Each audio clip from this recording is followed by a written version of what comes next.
በአዲስ አበባ በትናንትናው ዕለት የመሬት መንቀጥቀጥ ተሰማ። ባለፉት ሳምንታት ረገብ ብሎ የነበረው የመሬት መንቀጥቀጥ በዚህ ሰዓት ተከስቷል። አሁን ማለትም መጋቢት 7 ከሌሊቱ 6 ሰዓት ከ20 አካባቢ ላይ በሰዓታት ልዩነት ለሁለተኛ ጊዜ ማለት ነው የመሬት መንቀጥቀጥ ወይም ደግሞ የመሬት ንዝረት ተሰምቷል። ኢየሱስ ክርስቶስ በቤተ ክርስቲያን ኢየሱስን እንሰብካለን ብለው የሚያስቡ ሰዎች በትክክል ክርስቶስን ስበኩ ብትሏቸው ስንዝር መራመድ አይችሉም። የሐሳብ ኃጢያት ሰብኩት ሳይቀር ባደረገው ይሻላል ብለው ያቃሉ። የሆነ የኃጢያት ሐሳብ በተለይም በጾም ጊዜ ስለምግብ አስበው ሊሆን ይችላል። ቢከማስስ በበላይ ይሻላል። መጀመሪያ ሃይማኖታችንን እንዲያጸናልን እንለምን። መጀመሪያ ሃይማኖታችንን እንዲያጸናልን ለምኑ። በኋላ ቤታችንን ያጸናዋል እግዚአብሔር። ግድ የላችሁም። መጀመሪያ ስለ ቤታችሁ መጽናት አይደለም፣ መጀመሪያ ስለ ተዳራችሁ አይደለም፣ መጀመሪያ ስለ ሃይማኖታችሁ፣ መጀመሪያ ስለ ክብረ ነፍሳችሁ ተጨነቁ። መንፈስ ቅዱስ ገልጦልኝ ነው ስለሚሉት ሰዎች ርዕሰ ሊቃውንት አባታችን አባ ገብረ ኪዳን እንዲህ አሉ። መንፈስ ቅዱስ መጽሐፍ ቅዱስን ላነበበ ሁሉ ይገልጣል፣ ተገልጦልን እናስተምራለን። እንደዚያ ቢሆን ኑሮ ክርስቶስ 3 ዓመት ለሐዋርያት ማስተማር ሳያስፈልገው ሙሉ አንድ መጽሐፍ ቅዱስ አጽፎ ለአንድ ጸሐፊ ሰጥቷቸው ይሄድ ነበር ማለት ነው። የተወዳችሁ ቤተሰቦቻችን እንዴት አላችሁ? እንዴት ቆያችሁ? እንዴት ሰነበታችሁ? ሰላም እግዚአብሔር ባላችሁበት ቦታ ሁሉ ይብዛ። መረጃው ለመላው ዓለም እንዲዳረስ ላይክ፣ ሼር እንዲሁ ሰብስክራይብ ያደረጋችሁ ትብብራችሁን አጋርነታችሁን ታሳዩን ዘንድ በትህትና እየጠየቅን በቀጥታ ወደ መረጃችን እናምራለን።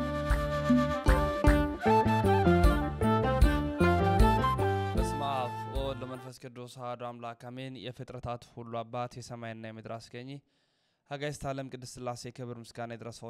እናታችን በቤታችን ድንግል ማርያም ውዳሴ ክብር ይድረሳት። ቅዱሳን እንደየማዕረግና ክብራቸው ምስጋና ይድረሳቸው። እንዴት አላችሁ? እንዴት ቆያችሁ? እንዴት ሰነበታችሁ? ሰዎች ሰላም እግዚአብሔር ባላችሁበት ቦታ ሁሉ ይብዛ። መረጃው ለመላው ዓለም እንዲዳረስ ላይካችሁ እጅግ ያስፈልገኛል። በአዲስ አበባ የሰማውን መረጃ ኋላ ላይ ማስደምጣችሁ ይሆናል። በቅድሚያ ኢየሱስ ክርስቶስ ለቤተ ክርስቲያን መጋቢ አዲስ ኢንጂነር ነቃ ጥበብ ከፍ ያለው ኢየሱስን እንሰብካለን ብለው የሚያስቡ ሰዎች በትክክል ክርስቶስን ስበኩ ብትሏቸው ስንዝር መራመድ አይችሉም። ይሄ ብቻም አይደለም።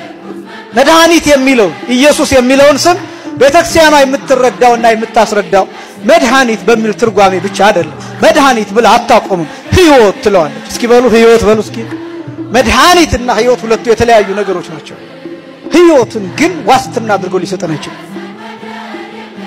ለታመማችሁበት በሽታ ይሁን ብለን መድኃኒት ሊሰጣችሁ ይችላል። ቀጥሎ ለምትታመሙበት ሌላ በሽታ ግን ዶክተሩ ስለማያውቅ መድኃኒት ሊሰጣችሁ አይችልም። አንድ ሐኪም ሊፈውሳችሁ የሚችለው ከውስን በሽታዎች ብቻ ነው። ክርስቶስ ግን ከሁለንተና ነው የሚፈውሰው። ሁለንተናን ነው የሚፈውሰው። ሁለንተናን ነው የሚያድነው። ማዳን ብቻ አይደለም፣ ሕይወትን ዋስትና አድርጎ ይሰጣል። ዘላለም ሕይወትን ሰጠ ኢየሱስ ማለት እሱ። መድኃኒት ማለት ብቻ አይደለም፣ ሕይወት። ምን አይነት ሕይወት? ዘላለማዊ ሕይወት፣ የዘላለም ሕይወት፣ ማያቋርጥ ሕይወት፣ ሚጣፍጥ ሕይወት፣ ብርሃን ያለ ኢየሱስ ክርስቶስን እናት ቅድስት ቤተ ክርስቲያናችን ምን ብላ ተሰብኳለችስ? ምን ብላ ተጠራዋለች? በሚል መጋቢ አዲስ ኢንጂነር ነቃ ጥበብ ከፍ ያለው ናቸው በስፋት የነገሩን። በእውነት ደስ ያሰኛል። መጀመሪያ ሃይማኖታችንን እንዲያጸናልን እንለምን። ሊቀ ሊቃውንት ስምዐኮነ መላክ መጀመሪያ ሃይማኖታችንን እንዲያጸናልን ለምኑ። በኋላ ቤታችንን ያጸናዋል እግዚአብሔር። ግድ የላችሁም። መጀመሪያ ስለ ቤታችሁ መጽናት አይደለም፣ መጀመሪያ ስለ ተዳራችሁ አይደለም፣ መጀመሪያ ስለ ሃይማኖታችሁ፣ መጀመሪያ ስለ ክብረ ነፍሳችሁ ተጨነቁ። ክብረ ነፍስ ካለን ክብረ ስጋ ይቀጥላል። ብዕለ ነፍስ ካለን ብዕለ ስጋ ይቀጥላል። መሰረተ ነፍስ ካለን መሰረተ ስጋ ይቀጥላል፣ ይጸናል። በእውነት ወገኖች እመኑ። በቅዱስ ወንጌል የተጻፈው እንደዛ ስለሆነ ስለዚህ እንዲያው ይሄ የማዳን ሳምንት ነውና በዚህ የማዳን ሳምንት ሁላችንም ልንፈወስ ይገባናል። ለምንድነው መጻጉዕ ብለን የሰየምነው ይሄንን ሳምንት ከተባለ ሁላችንም በምንም አይነት ህይወት ውስጥ ብንኖር እግዚአብሔር የሚጎበኘን መሆኑን ለማሳየት፣ ሁለተኛ ደግሞ ምንም ያክል ብንታመም እግዚአብሔር እንደሚፈውሰን ለማሳየት፣ ሶስተኛ ደግሞ ምንም እንኳን የታመምን በኃጢአታችን ምክንያት ቢሆንም እግዚአብሔር ግን ይቅር ሊለን ፈቃደኛ እንደሆነ ለማሳየት ይሄ ሳምንት መጻጉዕ ተብሎ ተጠርቷል ማለት ነው። ስለዚህ በዚህ ሳምንት የታመምን ሁላችን የታመመች ነፍሳችን ይሄን ሳምንት ልትሻገር አይገባትም፣ ልትፈወስ ይገባታል። አይምሮአችን ሊፈወስ ይገባል። በቃሉ መፈወስን እንልመድ፣ በጸሎት መፈወስን እንልመድ፣ በእግዚአብሔር ቃል መዳንን እንልመድ።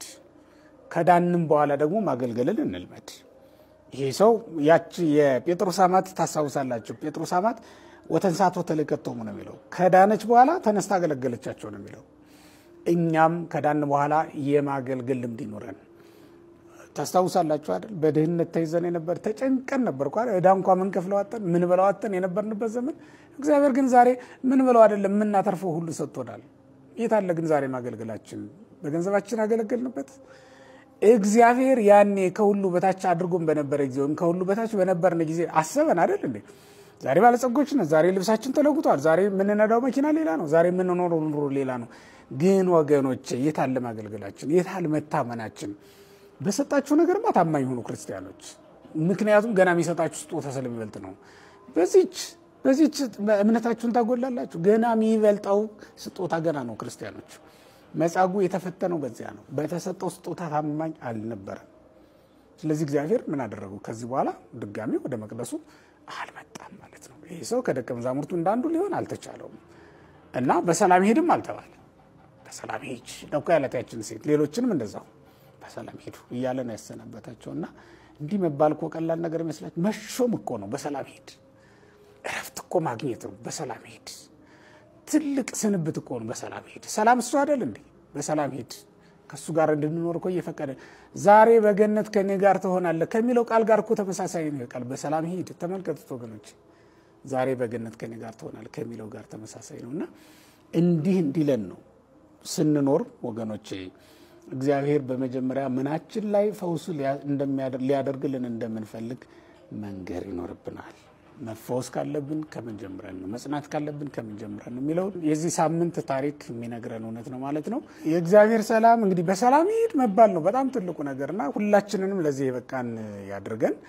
የአብይ ጾም አራተኛ ሳምንት መጻጉዕ ላይ ነው የምንገኘው ያንን ምክንያት በማድረግ ነው ሊቃውንት ስምዐኮነ መላክ የነገሩን ስለ ኦርቶዶክስ ቤተክርስቲያን ጋዜጠኛው እንዲህ ሲል ይመልሳል የኢትዮጵያ ኦርቶዶክስ ቤተክርስቲያንም ሀገር ናት ብዬ ነው ማስበው ሀገርን ያቆመች ብዬ ነው ማስበው በዛ ውስጥ በጣም እኔ የእምነቱ ተከታይ ስለሆንኩ አይደለም ይሄንን ነገር ማንንም ሰው የመጀመሪያ ፍልስፍና የሚቀዳው ከቤተ ክህነት ነው ኢንፋክት እስከ 1967 መስከረም 2 ቀዳማዊ ኃይለ ሥላሴ እስከሚወድቁበት ድረስ ሃይማኖታዊ ስርዓት የነበራት ሀገር ነች ይህች ሀገር አይደለ ቀድመ ዓለም አዳም ሲፈጠር የነበረች ሀገር ከዛ ጀምሮ እስከ 1967 ድረስ ሃይማኖታዊ ስርዓት ስትከተል የነበረች ነች ይሄ ሳውዲ አረቢያን ብትሄድ ሃይማኖታዊ ስርዓት የሚከተል ነው መካከለኛው ምስራቅ ብዙ ሀገራት ሃይማኖታዊ ስርዓትን የሚከተሉ ናቸው አንዳንዶቹ የፖለቲካ ማደናገር ያድርገው ሃይማኖትን እንደ ሽፋን ተጠቅመው ብዙ ሰዎች እንዲያርገውበታል እንዳሰማቸው ራሱን የቻለ ፕላትፎርም ስለሆነ ነው ዲሞክራሲያዊ ስርዓት የሚከተላል ሃይማኖታዊ ስርዓት የሚከተላል ሶሻል ዲሞክራሲ የሚከተላል ምናምን እና አሁን ከእንደኔ አይነት ሰው ጋር ስለ ድሮ ስርዓት መበላሸት ስለ ድሮ ስርዓት የሆነ ነገር መሆን ወይ ደግሞ ኢትዮጵያን ማቆርቆዝ ከኔ ጋር ማውራት የሚችል ቦና ያለው ወይ ሞራል ያለው ሰው አይኖርም መቆም አይችልም ምክንያቱም በደንብ አቃቸዋለሁ እያንዳንዳቸው ነገር ፖለቲከኞች ጽፈው እንደሚሰጡ አይደለም ኢትዮጵያ እንደዚህ አይደለም የተገነባ የእናት ቤተክርስቲያን ነገር በማንሳት ጥንታዊት ስለመሆኗ በጋር የገለጠ ጋዜጠኛ ነው እናመሰግናለን በአዲስ አበባ የነበረውን ክስተት እናስደምጣችሁ በትናንትናው ዕለት ምሽት 3:53 ደቂቃ የመሬት መንቀጥቀጥ የመሰማቱ ነገር ታውቋል እሱን ደግሞ ሙሴ ሰለሞንን ጨምሮ ብሩክ ኒውስም ዘግበውታል እስቲ አካተን እናስደምጣችሁ ባለፉት ሳምንታት ረገብ ብሎ የነበረው የመሬት መንቀጥቀጥ በዚህ ሰዓት ተከስቷል ዛሬ ምሽት 3:52 አካባቢ ላይ ከባድ የተባለ የመሬት መንቀጥቀጥ ንዝረቱ አዲስ አበባ ድረስ የተሰማ መከሰቱን እየተመለከትኩ ይገኛለሁ እኔም ባለውበት ይህንን ንዝረት በከፍተኛ ሁኔታ ሰምቻለሁ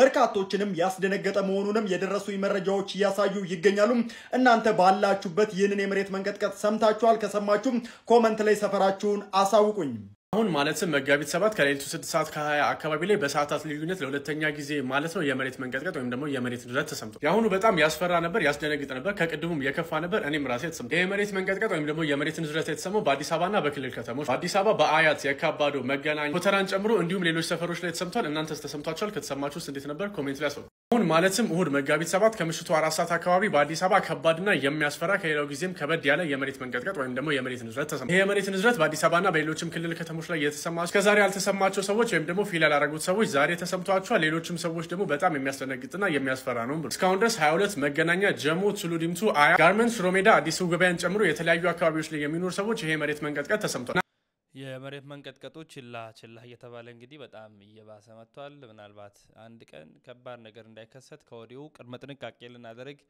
ይገባል የሚል መልእክት አለኝ። በነገራችን አዲስ አበባ ላይ ንዝረት ተሰማ እንጂ አዋሽ ፈንታሌ አካባቢ ላይ እንደዚህ አይነት በርከት ያሉ ከባባድ ነገሮች ናቸው የታዩ ያሉት። ስለዚህ ጥንቃቄ በእጅጉ ያስፈልጋል ብዬ አስባለሁ። የሐሳብ ኃጢአት አሰብኩት ሳይቀር ባደረገው ይሻላል ብሎ ያውቃሉ። የሆነ የኃጢአት ሐሳብ በተለይ አሁን በጾም ጊዜ ስለምግብ አስበው ሊሆን ይችላል። ከማስበው በበላው ይሻላል ወይ የሆነ ክፉ ኃጢአት የሆነ ዝሙት አስበው እንዲህ ማሰብ እስካልቀረ ባደረገው ይሻልኛል ብሎ ያውቃሉ። ቤተክርስቲያን ግን ይህንን ትምህርት አትደግፍም። የክርስትና ህይወት ሐሳብንም ንግግርንም ህይወትንም የመቀደስ ህይወት ነው። ንግግራችን ክፉ ሆኖ ሐሳባችን መልካም ቢሆን ጥቅም የለውም። ቅዱስ ዮሐንስ አፈወርቅ የተናገርከው ነገር ምንም ያክል ትክክል ቢሆን በፍቅር ካልተናገርከው ጥቅም የለውም ብሎ ሲናገር እናገኘዋለን። ድርጊታችን ክፉ ሆኖ ሐሳባችን መልካም ቢሆን ጥቅም የለውም። እኔ እኮ እንትና እኮ እንደው ሆዱ ባዶ ነው አፉ ነው እንጂ የሚባል ነገር የለም። ከልብ የተረፈው ነው በአፍ የሚወጣ። ግን በሐሳብ ስለታሰበ ብቻ አንድ ኃጢአት በቃ ተደርጓል። ለምሳሌ ጌታችን ያየተመኛ መንዘረ ብሏል። ስለዚህ ማመንዘር ያልቀርም በተግባር ባደረገው ይሻላል ብለን እንድናስብ ግን ቤተክርስቲያን አፈቀደ። ቅዱስ ዮሐንስ አፈወርቅ የሐሳብን ኃጢአት ጉድጓድ ውስጥ በወደቀ አውሬ ይመስላል። ጉድጓድ ውስጥ ወደቀ አውሬ ካለ ቶሎ እዛው በገባበት ጉድጓዱ ይደፈናል። ጉድጓዱን ካልደፈን ነውና ዝም ብለን ካስቀመጥ ነው ያ አውሬ ታግሎ መጨረሻ ላይ ሲሳካለስ መውጣቱ አይቀርም። ወጣ በኋላ ያጠፋናል። ስለዚህ እንዳይወጣ እዛው በገባበት ጉድጓድ ውስጥ እንዲሞት እናፍነዋለን እንጂ ክፍቱን አንተውም ጉድጓዱን ማለት ነው። የሐሳብ ኃጢአትንም ወደ ተግባር እንዳያድግ ወደ ንግግር እንዳያድግ እንታገላለን። ለመንጻት ለማሸነፍ እንሞክራለን እንጂ አይ በሐሳብ ስለሆነ ችግር የለውም ብለን አንቀመጥ። በሐሳብ የሚሰራ ኃጢአት በተግባር እንደሚሰራ ወይም በንግግር እንደሚሰራ ኃጢአት ነፍስን የሚያረክስ ከእግዚአብሔር መንግስት የሚያስወጣ ልክ እንደማንኛውም ኃጢአት ልንናዘዝበት ልንታገለው የሚገባ ነው ማለት ነው። አይ ካሰብኩት አይቀር ባደረገው ችግር የለውም ብለን እንድንቀመጥ ቤተክርስቲያን አታስተምረን። ግን በተግባር ከሚሰራ ኃጢአት ደግሞ በሐሳብ የሚሰራ ኃጢአት ይሻላል። ቀላል ስለሚሆን አይደለም ወይ ደግሞ ምንም ጉዳት ስለሌለው ሳይሆን ለመላቀቅ ለማሸነፍ ከተግባር ይልቅ ሐሳብ ስለሚቀል ነው። ቀላል ምሳሌ ለማስረዳት ለምሳሌ በሕክምናው ዓለም ክፉ ገዳይ ከሚባሉ በሽታዎች አንዱ ካንሰር የሚባለው በሽታ ነው አይደል? ይሄ ካንሰር ግን ደረጃዎች አሉት። ፈርስት ስቴጅ ካንሰር እና ፎርዝ ስቴጅ ካንሰር፣ የአራተኛ ደረጃ ላይ ያለ ካንሰር ይባላል። አንደኛ ደረጃ ላይ ያለ ካንሰር ይባላል። ሁለቱም ካንሰሮች ናቸው፣ ሁለቱም ገዳይ ናቸው፣ ሁለቱም በሽታ ናቸው። ግን አራተኛ ደረጃ ላይ ካለ ካንሰር አንደኛ ደረጃ ላይ ያለ ካንሰር ለማከም ይቀርብ። ስለዚህ ሐሳብን መጀመሪያ ደረጃ ላይ ያለ ገዳይ በሽታ አድርገን ብናስበው፣ ተግባርን ደግሞ መጨረሻ ደረጃ ላይ ያለ ገዳይ በሽታ አድርገን ብናስበው ገና መጀመሪያ ደረጃ ላይ ያለውን ገዳይ በሽታ ታግሎ ማሸነፍ ይቀላል ማለት ነው መጨረሻ ደረጃ ላይ ያለውን ከመታገል። ስለዚህ የትኛውንም ኃጢአት በሐሳብ ደረጃ መታገል በሐሳብ ደረጃ መዋጋትና ማሸነፍ እንጂ ወደ ተግባር እስኪገለጥ ድረስ መፍቀድ የለብንም ማለት ነው። ባስበውም ላድርገው የሚለው ትምህርት ቤተክርስቲያን ትምህርት አለ። አሰብከው ታገለው፣ ተናዘዝበት፣ ንሳገባበት፣ ከህይወት አውጣው ነው እንጂ አይ በቃ አስበዋል ስለዚህ በተግባር ብታደርገውም ችግር የለውም የሚል ትምህርት ቤተክርስቲያን የላትም ማለት ነው። የሐሳብ ኃጢአት ያጠፋል። ሐሳብ ኃጢአት ራሳችንን እንጠብቅ።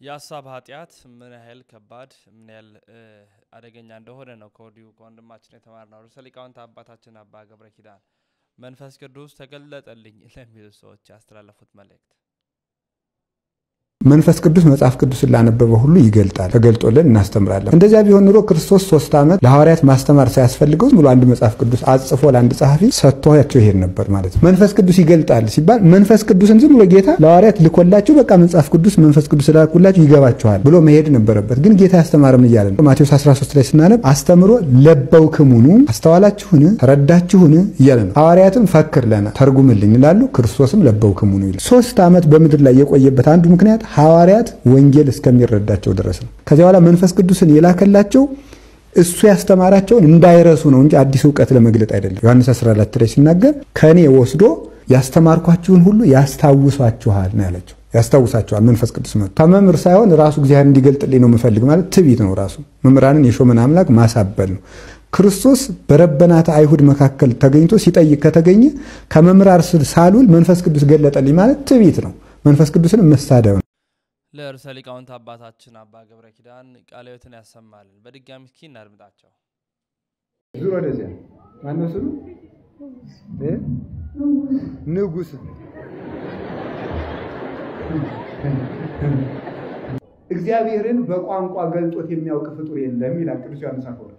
በቋንቋ ስላችሁ በአማርኛ፣ በእንግሊዝኛ፣ በኦሮሞኛ በምናምን የሚባል አይደለም፣ ወይም በትግርኛ በወላይትኛ ማለት አይደለም። በቋንቋ ማለት የትኛውን ቋንቋ ለእግዚአብሔር በቂ አይደለም። አላችሁ የላችሁም? እግዚአብሔር ሀብታም ነው ወሉ። አሁን እግዚአብሔር ሀብታም ብቻ ነው ይሁ ማለት ነው። ማምላክ 10 መኪና ያለው ሰውዬም ሀብታም እግዚአብሔርም ሀብታም እኩል ወይ ጥጋብ እኮ ነው እንደሚገርም የቋንቋ ልዩነታችን ይሁንማ ዝም ብላችሁ ማለት ቆይ ለምሳሌ ና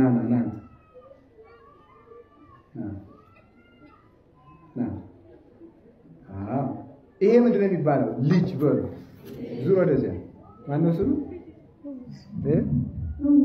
ንጉስ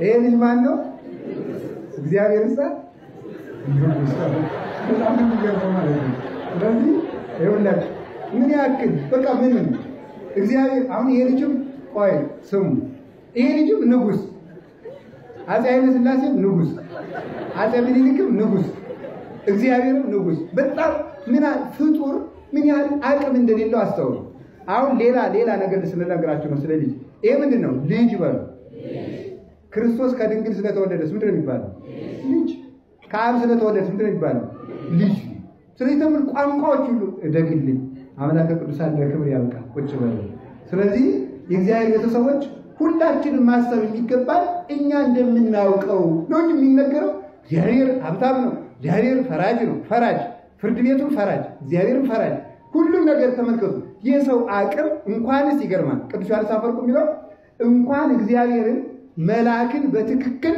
ገልጦ የሚያውቅ ቋንቋ የለም እንኳን መላእክን የሰውን ነፍስ እንደ ስሟ መጠን ጠርቷት አይታወቅም የቃላት እጥረት ስላለብን ክርስቶስን መግለጥ በማንችልበት ደረጃ ላይ ደርሰናል ሰው ምን ያህል ደካማ ነው የሚለው ነው ርዕሰ ሊቃውንት አባታችን አባ ገብረ ኪዳን ያስተላለፉልን የተወዳችሁ የሰዎቻችን እንግዲህ የዛሬ ቪዲዮ መረጃዎቻችን እኚህን ይመስላሉ መረጃው ለመላው ዓለም እንዲዳረስ ሁላችሁም ላይክ ሼር እንዲሁ ሰብስክራይብ ማድረጋችሁ እንዳይዘነጋ ለማለት ወዳለሁ በመጨረሻ ግን እኚህን እናቶች አሳይቻችሁ ብጨርስ ደስ ይለኛል በጣም የወደድኳቸው የምድረ ከብድ እናቶች ናቸው ስራ እየሰሩ ዝማሬ ሲዘምሩ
የምድረ ከብድ እናቶቻችን ናቸው የእናቶቻችን ምርቃት በረከት በሁላችን ላይ ትደር ፈጣሪ ፈቅዶ ደግሞ ከእጃቸው የምንቀምስበትንም ቀን ያምጣልን የተወዳችሁ የሰዎቻችን የዛሬ ቪዲዮ በድጋሚ እንን ይመስላል ላይክ እና ሼር በማድረግ ተብራችሁና አጋርነታችሁን በማሳየት ከጎናችን ቆሙ እያልኩኝ ተሰናበትኩኝ ክብር ምስጋና ይሁን